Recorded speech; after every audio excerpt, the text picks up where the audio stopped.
سلام، به یه ویدئوی دیگه خوش اومدید. این ویدئو خیلی پرباره.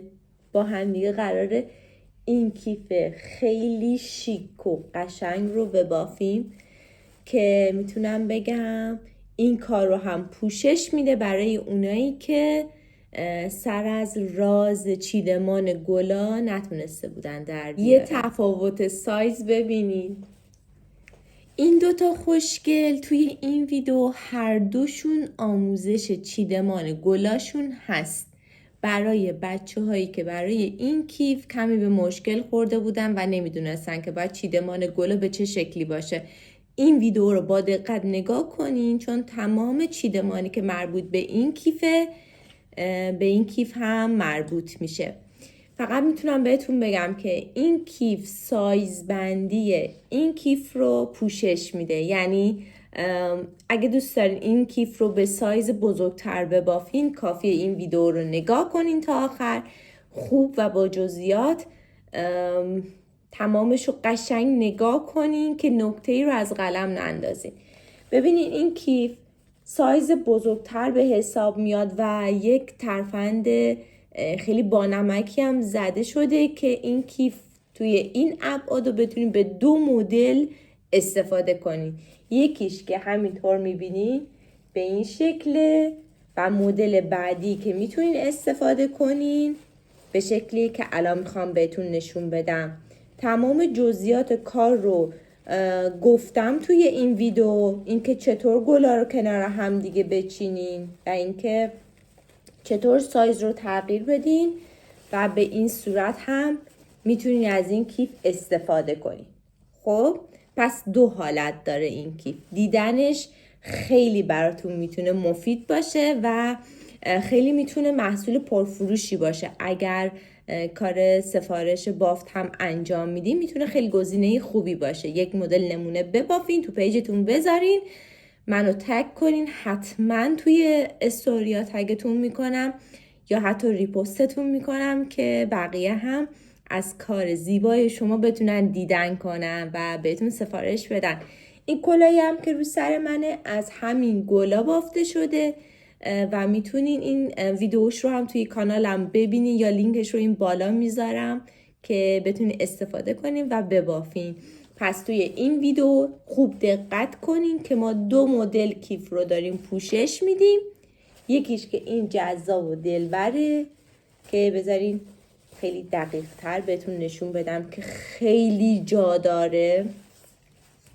و دیگه مورد دوم که تمام چیدمان این کیف رو هم ساپورت میکنه. برای این کیف حدود 320 گرم نخ استفاده شده. نخی که استفاده کردم نخ کاغذی هست از همین مدل کیلویایی که تو بازار میفروشن و به صورت 40 دستا باید کلاف پیچش کنین. کلاف پیچ کردنش رو هم توی یه ویدئوی دیگه مفصل توضیح دادم. میتونید از ویدئویی که اینجا لینکش رو میذارم ببینین، استفاده کنین و کارتون رو کلاف پیچ کنین به همین سادگی.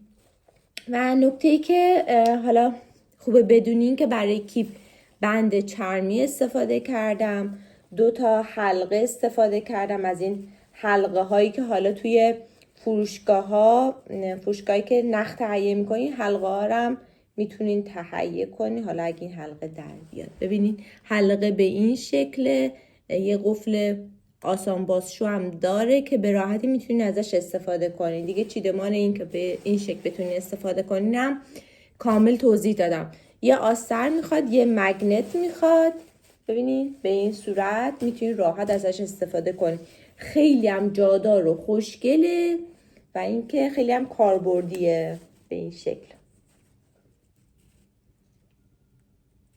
اصلا دلی میبره. بریم که با هم دیگه آموزشش رو ببینیم. نخی که دارم برای این کیف استفاده میکنم رافیا کاغذی و قلابی هم که میخوام باش ببافم شماره 3.5. میخوام یه نکته رو بهتون بگم که کمی متفاوت تر از گلای دیگه باشه این ویدیو، چون میدونم برای خیلی از شماها این ویدیو ممکنه تکراری باشه، اما میخوام یه سری قلقایی براتون بگم که هم گلتون مرتب تر باشه و هم که بدونین چیکار کنین درز وسط گل کوچولوتر بشه، یا چرا بعضیا براشون درز وسط گلشون خیلی درشت وای میسه. مثلا از این قلقایی که برای حرفه‌ای تر شدنتون خیلی مهمه که بلد باشین. من الان اینجا 2 رشته نخ آوردم که بهتون نشون بدم هر چقدرم که نخها دقیقاً رنگشون یکی باشه، توی نخهای کیلویی که خودمون میپیچونیمشون، توی این سری نخها هر چقدر هم شما سعی کن از یک فروشگاه خرید کنی و یک رنگ بگیرین، باز هم همینطور که میبینین ضخامت نخ ماجراست که یکی نازکتر است، یکی هم ضخیم‌تره. برای اینکه همچین مشکلی توی بافت باعث نشه که بافتتون به هم بریزه و درد سر ایجاد کنه، یه سری راه حل داره. حالا من این راه حلا رو برای این بافت میتونم فقط براتون مثال بزنم. حالا بافتای دیگه شرایطشون متفاوت تره. برای این گل یه راه حلی داره که امتحان کردم، خیلی خوبم جواب گرفتم. بیس کار رو براتون یک دور خیلی مختصر مفید توضیح میدم. قسمت اصلی کارمون دیگه، اگه بخوام ویدیو خیلی مفصل تر در مورد بافت گل ها و اتصال گل، یعنی گل برگ‌ها رو چجوری به هم دیگه وصل کنه، خیلی دقیق ترش رو شما میتونید از ویدیوهایی که مربوط به کیف گل بهاره، یا یکی از این ویدیوها رو اینجا لینکش رو میذارم، برین از اونجا مفصل تر این گلا رو ببینید. الان فقط یک مختصر مفید میگم، اما فقط میخوام قلق ها رو شما بدونین. ببینین حلقه جادویی میگیریم و شروع میکنیم به زنجیره زدن. اگر من الان نخ رو بخوام این نخ ظریف رو زنجیره بزنم، 5 تا زنجیره میبافم. اما اگه بخوام با نخ ضخیم این کارو کنم، 4 تا زنجیره میبافم. خب نخ ضخیم خیلی درشت‌تر میکنه کارو. یه دونه پشت قلاب، یه دونه حلقه رو قلاب میگیرم و از این حلقه جادویی ببینین این میزان کشیدگی که من همون به پای بلندم میدم باعث میشه که این نخ راحت تر عبور کنه و گلبرگ منم کشیده باشه و هر بافتی که میزنم تو دستم مرتبش میکنم.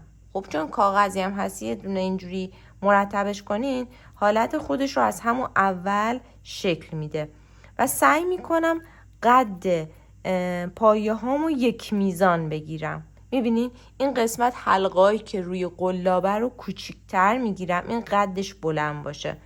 یه قلقش این طرفنده. روی گلبرگ اصلی اگه نختون نازکه، تعداد پایه هاتون بشه 5 تا.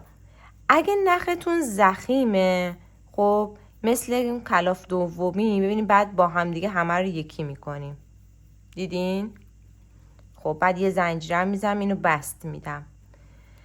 اگه نختون ضخیمه، تعداد پایه هاتون رو تا حتی 3 تا میتونین کاهش بدین. خب این از این 4 تا زنجیره بافتم و پایه کوتاه گرفتم، بست کردم. 4 تا زنجیره پایه کوتاه بست کردم. برای گلبرگ بعدی هم 1 2 3 4. میتونین 4می هم نبافین. اگه فکر میکنین زنجیراتون رو مثل من خیلی بلند و کشیده میگیرین، 4می رو نبافین. یه حلقه روی قلاب.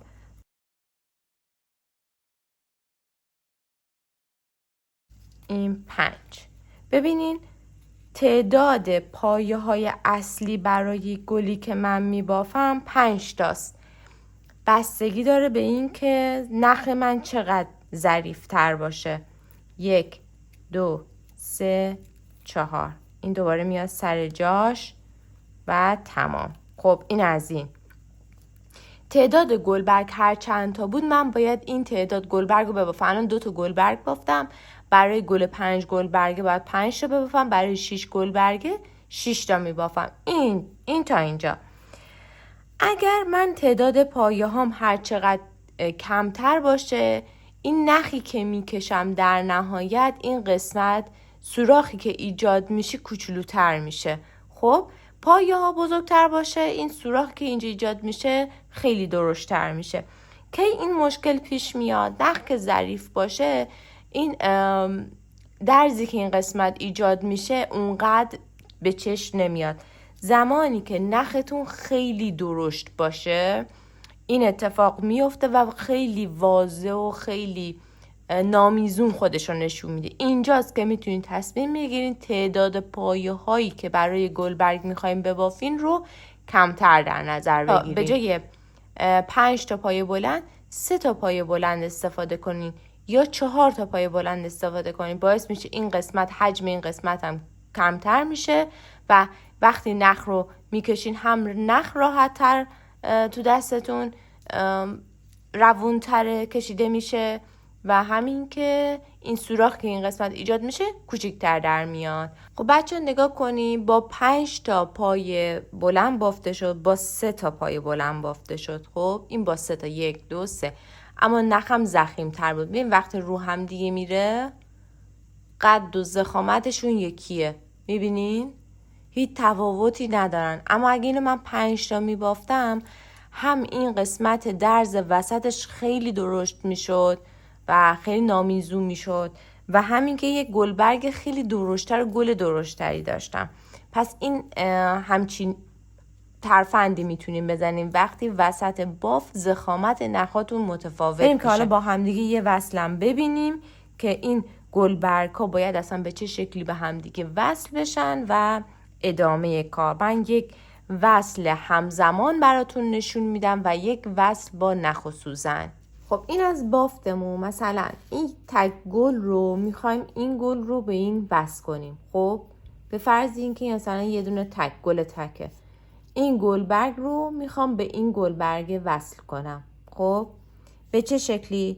من زنجیرهای اول رو میبافم، پایه های بعدی رو هم میبافم.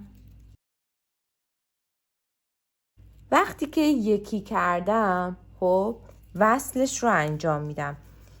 قشنگی کار اینه که شما از بالا، نقطه بالای کار انتخاب کنین، از این پایه یا از پایه کناریش. خب یا این یا این، از یک کدوم از اینا برمیداریم. ببینین سر قلاب میره، نخ رو میگیره و از این یکی هم رد میکنه. یک زنجیره، 2 3 4 زنجیرها رو درشت میگیرم. خب این از این. حالا گلبرگ بعدی رو هم تا نیمه ببافم. ببینین نقطه بالای این گلبرگ، سر قلاب، این حلقه رو دارم، نقطه بالای این گلبرگ و نقطه بالای گلبرگ بعدی. نخ رو میگیرم، از هر 3 تا رد میکنم. دیدین؟ به همین شکل از هر 3 تا رد شد. یک زنجیره، دومی، سومی، چهارمی. خب میاد بهش وصل میشه. این از این. گلبرگ بعدی بیبافم، به این نقطه وصل میشه الان. خب گلبرگ بعدی رو هم تا این قسمت بافتم. الان میام از این قسمت نخ میگیرم، از این سمتم رد میکنم. این شد یک زنجیره. 1 2 3 4 5 6 تا شد و الان میام این نخ رو میچینم. اینو از اینجا ردش میکنیم به این شکل و با دست تا جایی که جا داره و نخمون پاره نمیشه اینو بعد در انتها 2 تا نخ رو بعد گره بزنیم. این از این. گل بعدی ببینید بچه الان تعجب نکنین بافت انقدر کامله، شما در ادامه مرحله به مرحلهش رو میبینین. یعنی اینجوری نیستش که مراحلش رو نبینین، مرحله به مرحلهش رو میبینین. فقط الان من وصل کردن رو برای بچه‌ای که ندیده بودن مدل وصل رو این قسمت گذاشتم که اینا هم ببینن. گل بعدی گلبرگ 1 و 2 بافته میشه، گلبرگ 3 4 5 6 وصل میشه. خب این از این. من یک وصل با نخ و سوزن هم به شما نشون بدم، بعد بریم برای چیدمان گل ها. خب بچه ببینید الان من یه گل 6 گلبرگ کامل بافتم. ببین این قسمت رو هم الان به این شکل بعد بیارم پایین و از حلقه رد کنم و حلقه رو کوچیک کنم و گره بزنم. بعد اینکه این قسمت گره زدم باید این نخ رو لابلای بافت پنهون کنم. برای تک تک این گلا باید این کار رو انجام بدین. فقط توجه کنید من این قسمت آخر رو آزاد میذارم. اینجا پای کوتاه با پای کوتاه وصل نمی کنم بعد بچینم نخو. فقط زنجیره که زدم نخو میچینم و تمام. خب به این شکل دیگه شروع پایان گلم مشخص نمیشه. اون پای کوتاه آخر بافتم به نظر من برای این گل اشتباه زیاد جذاب نمیشه. خب این از این. الان نخ باید پنهون بشه. حالا قبل از این که نخ رو پنهون کنم من این سوزن رو آماده کردم، نخ کشیدم که بهتون نشون بدم که باید به چه صورتی این گل. وقتی خیلی از بچه ها میگن که ما دوست داریم گلا رو تک تک ببافیم بعدن بخوایم با هم وصل کنیم، به نظر من اصلا کار آسون نیست. کار خودتون رو فقط دارین سخت‌تر میکنی. حالا با این حال من آموزشش رو براتون نشون میدم که ببینیم به چه شکلی باید وصل کنین. خب روی کار رو کاری نداریم، از پشت کار باید وصل انجام بشه. این از پشت کار به این صورته که مثلثی به هم دیگه وصل میشن. این گلبرگ به این گلبرگ، این گلبرگ هم به این و این دوتا به هم دیگه. گل بعدی میاد این نقطه به این دوتا و این. خب به این شکل به هم دیگه وصل میشن. چیدمان این گلا رو ببینین قشنگ دستتون میاد. خب بس کردن این گلا قشنگ دستتون میاد به چه شکلی باشه. خب من قسمت اول و انتهاش رو یک گره حالا میزنم که البته نزنینم زیاد فرقی نداره، میزنیم که حالا محکم کاری بشه. ببین من از این گلبرگ اول رد میکنم که بهتون نشون بدم بچه جوره. اگه گره نمیزدم با یک دونه رفت و برگشتی نخو اینجا دارم. خب این ادامه نخو اینجا با انگشتم نگه میدارم. سوزن رو دوباره میبرم میارم. خب از یه دونه از این نخا دوباره رد میکنم. ببینین از یکی از این نخا از این زیره اومده از روی، ببین از این رد نمی کنم، از این بالاییش. خب رد میکنم و لوپ بالا ببین از وسط لوپ در میاد. خب این لوپ رو میبینین از وسطش میارم بیرون. این از این. من میگم این کاریه که فقط کارتون رو چند برابر میکنه، اصلا آسون نیست. و اینکه ببینین بیارم نزدیک، ببینین قسمت بالایی این گل از اینجا رد میشه. خب این از این. یه دور همینو دوباره رد میکنم کیپ بشه فقط اینجا. خب این گلبرگ الان به این بس شد. از لابلای این باید ردش کنین. میبینین تو رو خدا چقدر کارتون بیشتر میشه. همینجا موقع باف وصل بشه خیلی کارتون سبکتر میشه. خب این از این. الان دوباره برگردونم این نخو.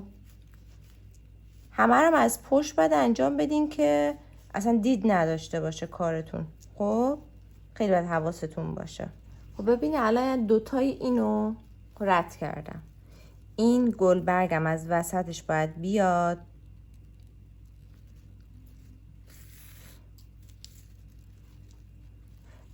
حالا من یک مشکلی هم که این سبک دوخت داره بهتون بگم اینه که اگه یک اشتباه کنیم، یک گل رو اشتباه وصل کنیم، واقعا باز کردنش خیلی سخته و خیلی ریسکی و چالشی میشه.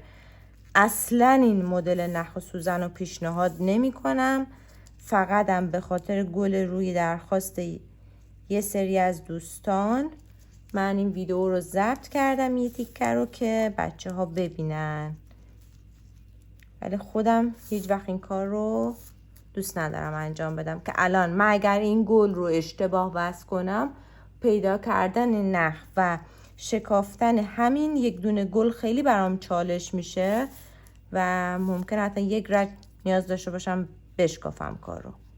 خب این از این یه رفت و برگشتم از این لوپ به این لوپ بزنم.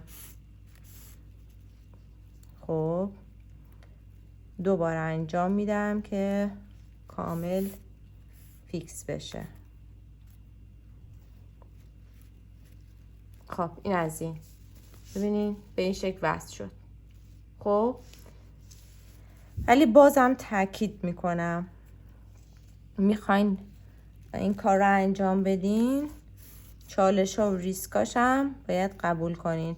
اما اگر گلا رو همزمان موقع بافت وصل کنین، دیگه با یک دونه نخ چیدن این قسمت ها که مثلا برای همین گله، خب این قسمت اگه فقط نخی که مربوط به وصل این گل میشه رو بچینین، این گل برگش کامل جدا میشه.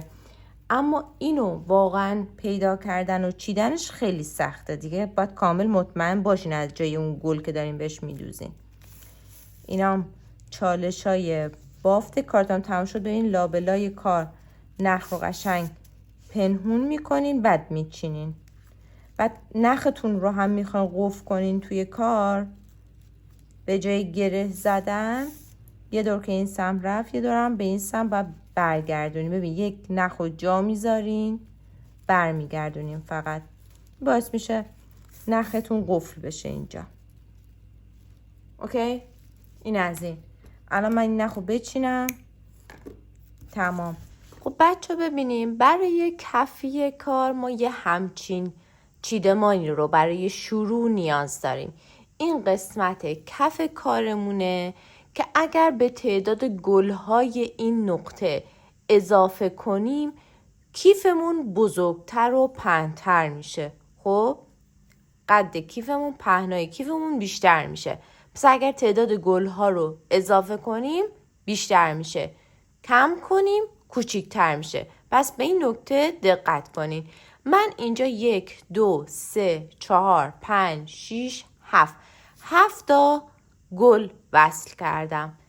رج بعدی ببینین 4 تا گل این سم، عین این تعداد این سم 4 تا گل، اینا همشون 6 گل برگ هستن و بعد 5 تا 6 گل برگ.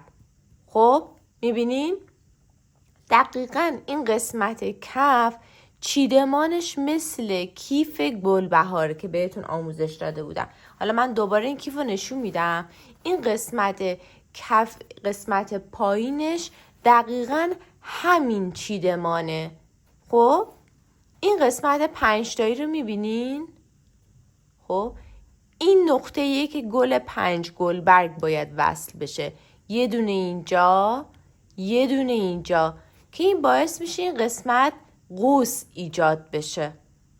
دیگه نمیدونم واضح تر از این چجور توضیح بدم.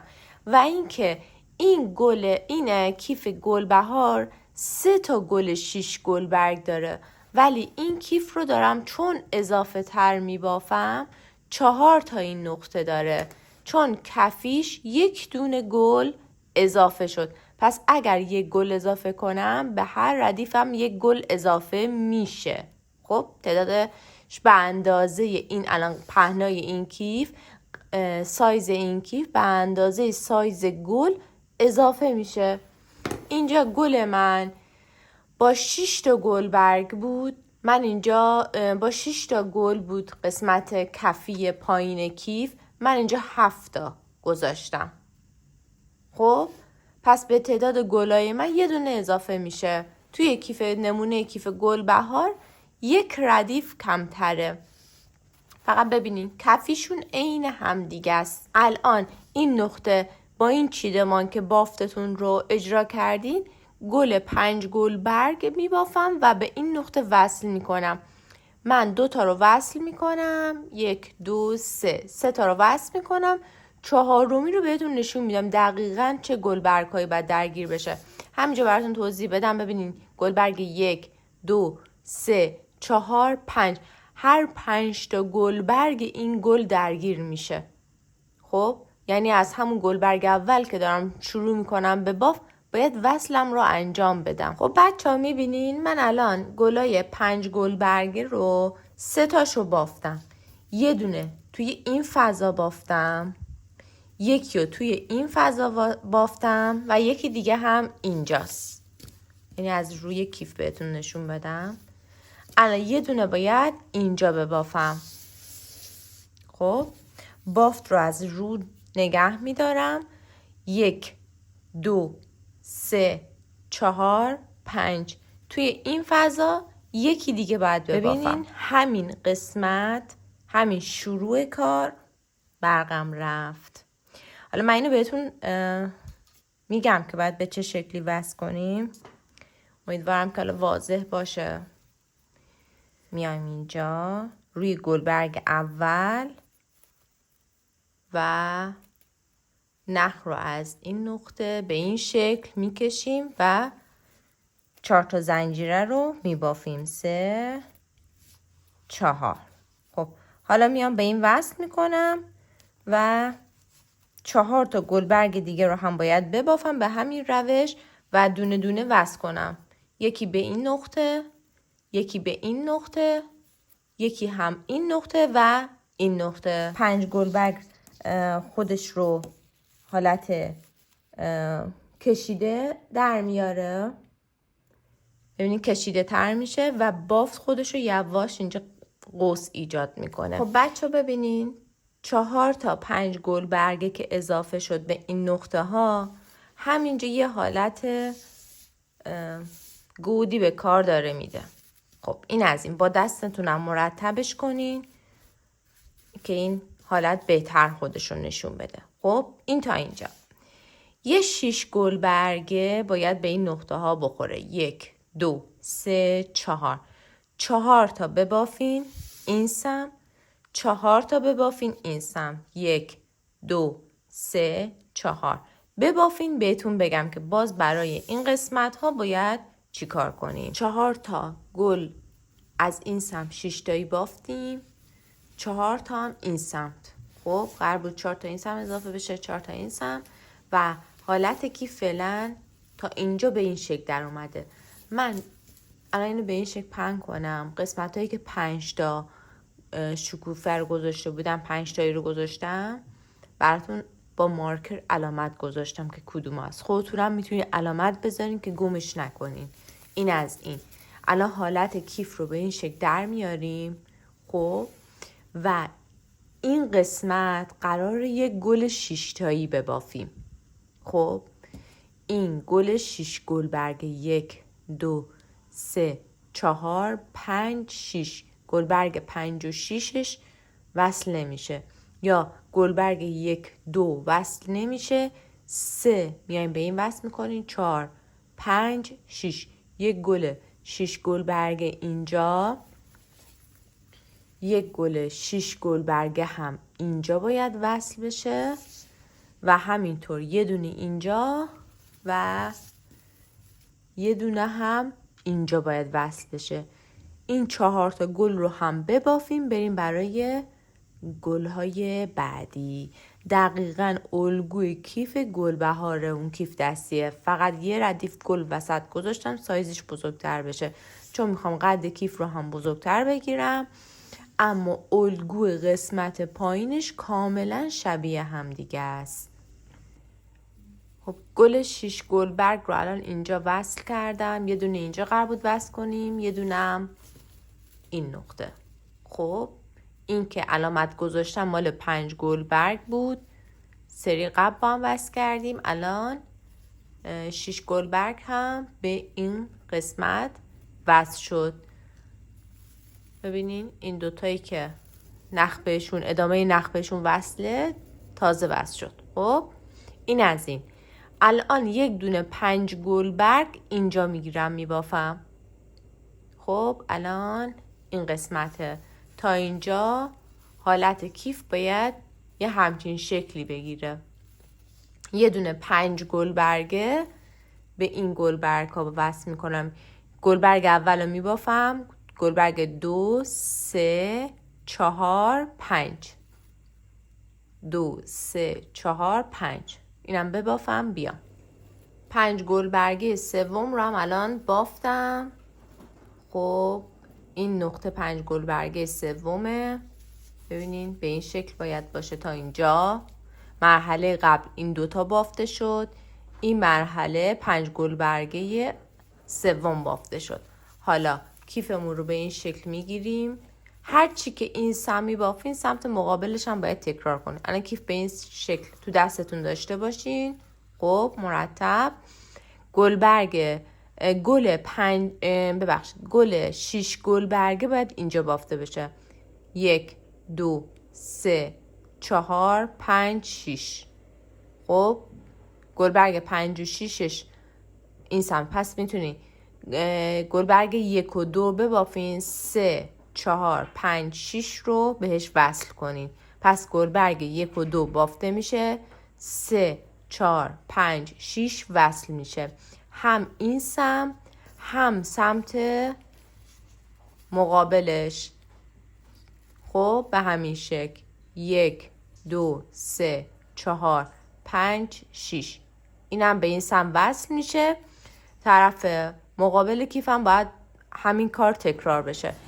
گل 6 گلبرگه یه دونه الان اینجا بافته شد، یکی هم این سمت بافته شد. همینطور میبینید من نخهای اضافهش هم نگرفتم که بدون دقیقاً کدوم گل الان اضافه شد. خب 6 تایی یه دونه پس اینجا، یه دونه هم اینجا اضافه شد تا اینجا. الان رسیدیم این مرحله. این مرحله‌ای که گل 5 گلبرگه داشتیم و این قسمت باید یک گل دیگه اضافه کنیم تا این ردیف کامل بشه. برای اینکه این ردیف کامل بشه شما اینجا میتونین سایزی که میخواین، قد کیفی که میخواین دیگه همینجاها میتونین تغییر رو ایجاد کنین. اگر فقط در حد این که 2 ردیف دیگه میخواین قد کیف رو اضافه کنین، اینجا گل 5 گلبرگ باید 2 تا ببافید. یه 5 گلبرگ اینجا، یه 5 گلبرگ اینجا که سایز کیف گلبهار، سایز کیف دستی کوچیکش رو بهتون میده. ببینین گل 5 گلبرگی اینجا رو هم من علامت گذاشتم. واضح تر بهتون نشون بدم. ببینین اینا گل 5 گلبرگی رو من اینجا علامت گذاشتم. یه 5 گلبرگ اینجا وصل کردم، یه دونه هم اینجا وصل کردم که در نهایت 2 رج بهش اضافه بشه و قد کیفم بشه اندازه کیف گلبرگ، یک کیف دستی به حساب میاد. خب این تا اینجا. اما برای این کیف چون میخوام سایز کیف رو بزرگتر بگیرم، ببینین این الان نگاه کنین به این شکل نشون بدم. این گل 5 گلبرگه اینجاست، اینم گل 5 گلبرگه اینجا. هر دوتا رو با مارکر علامت گذاشتم. اگر بخوام قد کیف، دوباره تاکید میکنم، قد کیف اندازه کیف دستی کوچیک باشه، میان اینجا یک دونه گل 5 گلبرگ میبافین، یه دونه هم اینجا میبافین. نقطه اتصالش هم میشه این گلبرگو، این گلبرگو، این نقطه و این گلبرگ. خب به همین شکل یه دونه این سمت، یه دونه این سمت. اما چون میخوایم قد کیفمون بلندتر باشه، تا هر رج که میخوایم افزایش بدیم گل 6 گلبرگ میبافم اینجا. خب الان یه گل 6 گلبرگ اینجا میبافم، یک گلبرگ این سمت، اینجا، اینجا و این نقطه. گلبرگای بعدی هم آزاد بافته میشن، یه 6 تایی اینجا، یه 6 تایی اینجا تفاوت بین این دوتا کیف به حساب میاد. این نقطه وقتی گل 5 گلبرگ رو این قسمت گذاشتیم، تکیه این نقطه رو گذاشتیم، 2 تا 6 گلبرگ اگر اضافه بشه هم به پهنای کیفمون کمی اضافه میشه، هم به قد کیفمون. پهنای کار رو هم گفتم وقتی یک گل اضافه بشه به اندازه کیفتون اضافه، پس یه دونه گل اگر اضافه بشه به پهنای کیف اضافه میشه. اگر آخرین 5 گلبرگ تکیه ردیف قسمت پایین کار رو بافتیم، کناره هاش رو 6 گلبرگ بذاریم، هم دهنه کیفتون بزرگتر میشه، هم میتونین تعداد رج های بیشتری رو ببافین. خب اما اگر میخواین دقیقاً قوس کیف به همین سایز کیف گلبهار باشه، نمیخواین قد کیف رو افزایش بدین، 2 رجی که گل 5 گلبرگ دارن رو باید اجرا کنین. این میشه مال کیف گلبهار. این تا اینجا. الان من اون سمتش رو اجرا کردم. ببینید این گل 5 گلبرگه 2 تا 6 رو بافتم. بهتون نشون بدم. ببینید حالت کیف به این شکل. الان گل 6 گلبرگ رو وصل کردم. 1 2 3 4 پنجمی روی این میاد، ششمی روی تکیه رو حواس. خب 6 این سمت هم 1 2 3 4 5ش به این گلبرگ میاد. ببینین 2 تا گلبرگ به همدیگه وصلن، سومیش به 5 وصله. وقتی من اینجا این 5 گلبرگی که داشتم این 2 نقطه رو 6 گلبرگ بافتم، رج‌ها رو تا جایی که بخوام میتونم با گل‌های 6 گلبرگ کامل کنم تا اندازه‌ای که میخوام. یعنی 3 تا گلبرگش رو میبافم، گلبرگ 4 5 6 به این نقطه وصل میکنم و به همین ترتیب گل‌های دیگه مثل پازل کنار هم دیگه بافته میشن.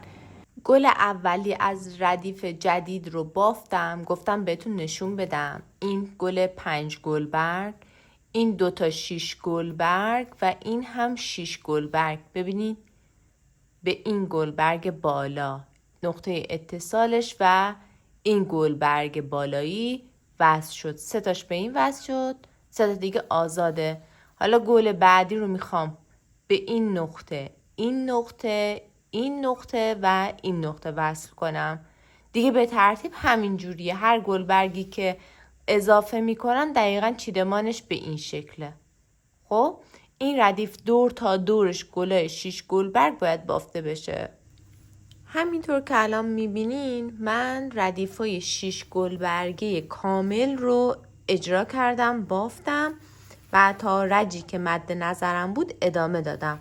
با همدیگه آخرین گلی که بافتیم این گل بود، این گل 6 گلبرگ بود. 2 رج دیگه هم به کارم اضافه کردم. منتها ببینید از همراستا با این گل رو 5 گلبرگ بافتم، چون وقتی میخوایم جمعش کنیم یه ذره حالت جمع شدنش خیلی دقیق تر و بهتر میشه. خب به خاطر همین من این گل رو 5 گلبرگ بافتم. این سمتم 5 گلبرگه و دیگه تمام. تعداد رج هایی که تکرار میشد به عنوان قد کار از قسمت کفی که 5 گلبرگ میخورد گوشه، 1 رج، 2 رج، 3 رج، 4 رج من بافتم. خب این از این. تعداد گلاش هم با هم بشماریم. 1 2 3 4 5 6 7 14 تا 6 گلبرگه برای لبه و 2 تا هم 5 گلبرگ برای 2 سمت کیف. آخرین رج بافتم. رجای پایینم به همون ترتیب به همون میزان بافته شد. خب همونطور تو تصویر میبینین یه آستر هم براش دوختم. ببینین روی پارچه کیفتون رو کامل میذارین روش و به اندازه جای دوخت میبرین و دوخت رو انجام میدین. یعنی به راحتی این داخل کیف قرار میگیره و لبه کیف دوخته میشه. من دوختش رو میخوام از این خط بدوزم. ببینین خطی که اینجاست، یعنی این لبه کیف رو اینجا میذارم و دوخت رو از اینجا ادامه میدم. خب و میخوام با مگنت دو سمت کیف رو وصل کنم. مگنت رو هم بعداً به کار میدوزم به این شکل. خب دو سمت کیف مگنت دوخته میشه و کار آسترش تموم میشه. من آسترش رو بدوزم، بعد میام که برای این قسمت هم البته شما میتونید توی این مرحله کیف رو هر دو حالت که میخوام، من از این بندم دارم استفاده میکنم. اول آستر رو میدوزم، بند رو میدوزم. خب بند رو نقطه‌ای میدوزم که توی دید نباشه اصلا. خب به این شکل میدوزم. شما میتونید بند رو به این حالت بدوزین یا مستقیم صاف بدوزین، کاملا سلیقه خودتون. من اندازه قد یک گل در نظر میگیرم و موازی بند رو میدوزم، بعد میام آستر رو میدوزم و بعد در انتها مگنت رو میدوزم. خب مگنت میاد روی آستر دوخته میشه. این دوتا رو میدوزم که در نتیجه ببینین دوخت آستر وقتی روی این خط پایین باشه، من اینجا به راحتی میتونم قسمت مدل دوم کیف رو اجرا کنم به این شکل. حالا اینو براتون توضیح میدم، گوش بدین قشنگ نگاه کنین. از هر حلقه‌ای که دارین میتونین استفاده کنین یا اصلا میتونین با نخ و سوزن بدوزین اگه کاملا مطمئنین که از این مدل میخواین استفاده کنین، یا اگه از هر دو مدل قرار گرفتن کیف میخواین استفاده کنین، میتونین از این حلقه ها تهیه کنین. اکثر فروشگاه ها دارن، فروشگاه خرازی، فروشگاه کاموا معمولا الان دیگه این حلقه ها رو برای کیف دارن. ببینین از دو سمت گل 5 گل برگ، خب این رد که بشه به این شکل، میبینین به این شکل کیفتون حالت میگیره. و الان این قسمت هم میتونین هر بندی که بخواین بهش وصل کنین. این دو سمت کیف به این شکل میشه، میبینین به این شکل. من نحوه وصل بند و آستر رو توی ویدیوهای قبلی آموزش دادم مفصل. میخواین ببینین مرحله به مرحله رو برین از همون ویدیوها ببینین. خب دوختنی ها رو انجام دادم. این قسمت مگنت، آستر، بند و این قسمت هم که حلقه رو بهتون نشون دادم باید چجوری وصلش کنین. به دو صورت باز شده و بسته استفاده میشه کرد و همینطور خیلی هم جادار و کاربردی و خیلی هم جدید و شیک. این از این. امیدوارم از این ویدیو خوشتون اومده باشه. کامنت یادتون نره برای من، حتما نظراتتون رو بنویسین. لایک یادتون نره. تا ویدیوی بعدی، آموزش بعدی، خدا نگهدارتون.